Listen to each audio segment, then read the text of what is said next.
Alright, I'm going to do this test stream using a different microphone. I may have to do what I not want to do, and actually bring the microphone up close, which is not what I'm wanting to do for streaming.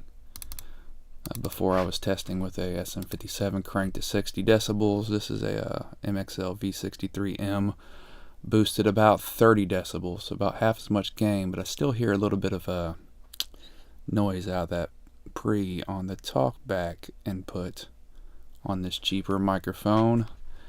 Not quite sure if that's how I'm going to continue to do this. I may go into the studio live and just use a microphone channel for this, but I didn't want to have two mics on the desk, and I certainly didn't want one in front of my face for streaming. But what the hell, I'll probably rock this for a minute until I want to get a little bit better sound quality from talking on live stream. So this is a beat somebody bought, and I got it kind of mixed, and I can show the original beat as they mixed it and how I've prepped it and mixed it for tomorrow. I may replace the bass line, I don't know, but it was a stem out of the song, and the kick and the bass line is summed together, which gave me limited control. So to deal with it real quick, first a little fab filter, because it just overall was, it's a pretty distorted bass line, and a whole lot of highs going on and didn't need to be going on. Then I used master rebalance to pull down the bass to give the kick a little more separation, because it seemed like it was drowned out by the bass line, the 808. And then I used ozone impact to kind of emphasize the kick a little more. So that's how I went about that. So I'm gonna go ahead and play the beat and shut up.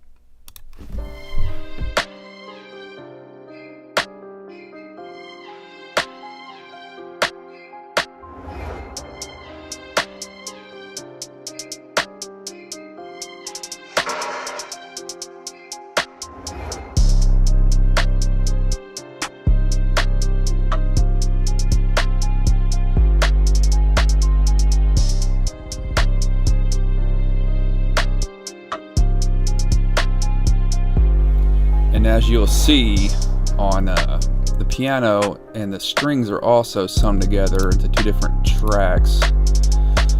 I added this processing to it, decapitator on the Neve setting, some J37 tape, some radiator, and I widened it with ozone imager.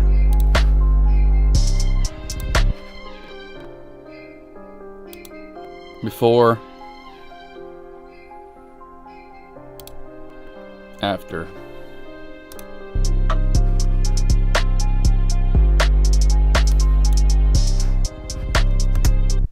So that's how I have the beat sounding. Let's turn off my final mastering chain here. Got a little low latency ozone to keep it from clipping. So let's listen to what I have with, without my mastering chain, which is not a whole lot different from just low latency limiting, but here.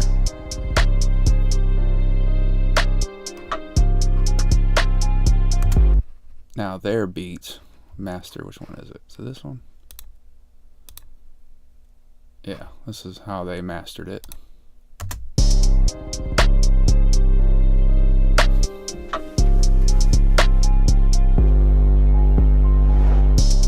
Quote unquote master, which you really can't master something without vocals in it, intended for vocals, but I understand why they do it. They're trying to sell a beat and make it loud and appealing.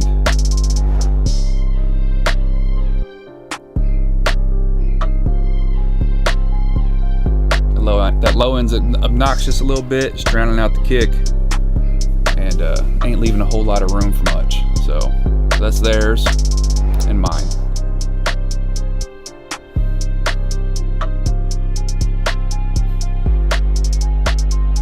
Theirs.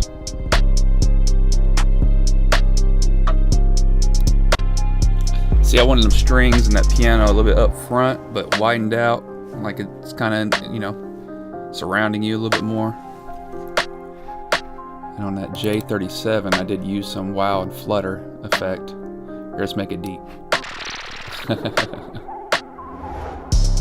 Which I may want to automate this a little bit, because it could be a cool effect. But I'll wait until I have vocals and a production going before I do any of that. Let's listen to the flutter depth. There we go.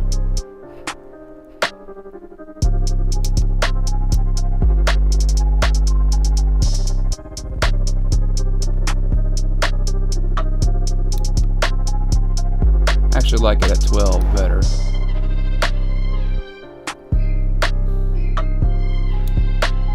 Let's undo those moves.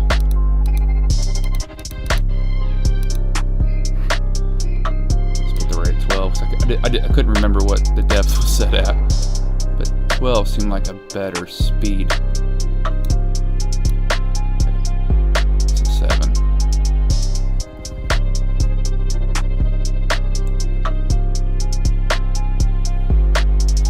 Might make that just a little deeper than 7. Maybe I'll aim for 8, roughly. Anyhow, yeah, I wanted to change it up a little bit. 7.5. No, it still seems too deep. Back at 7.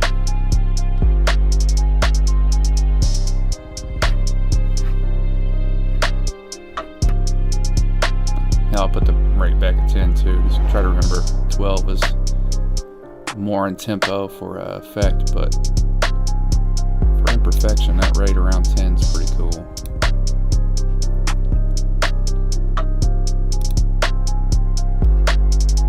I just did the one band here all together.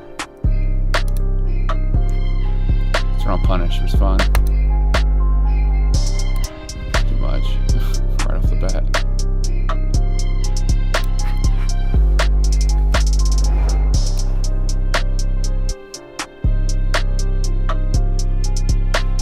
See, if I turn off the effects I did to the kick and bass, this is what it sounds like. Yeah, it's a little obnoxious.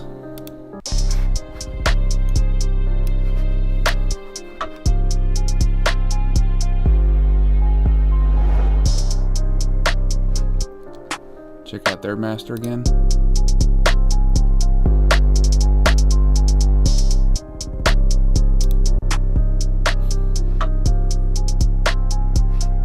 I feel like there's enough room for vocals. Speaking of vocals, I'm gonna go ahead and pull in some vocal chains for tomorrow when Homeboy's coming over to record.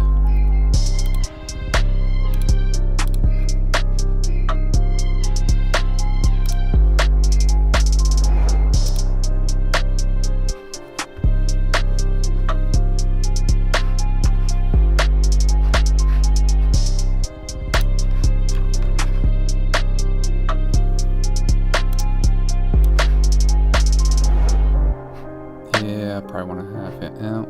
Let's put it here. Oh no, did not want to do that.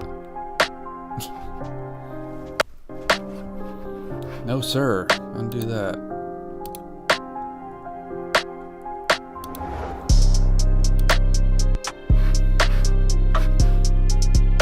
Want a fresh track.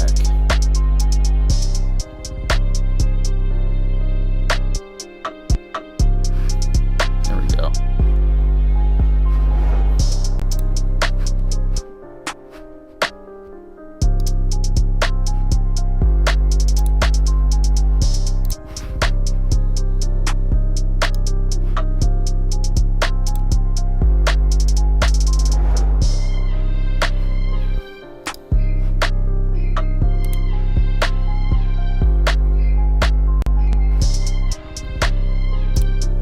Main vocal tracks that alternate between.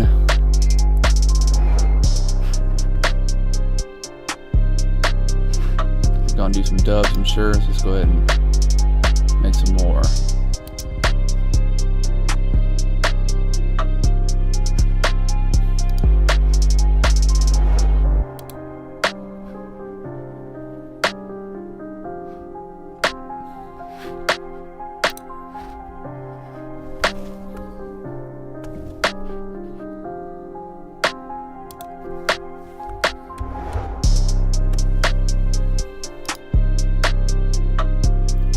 plus. So I'd like to do some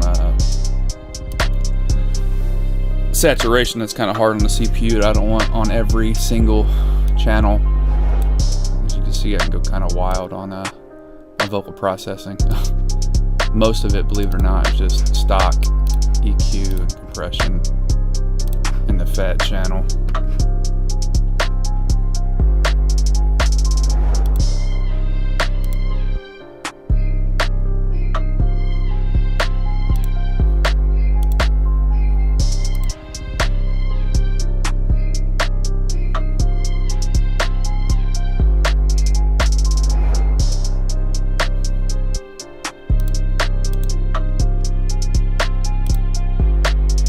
I don't have it saved in there. That's crazy.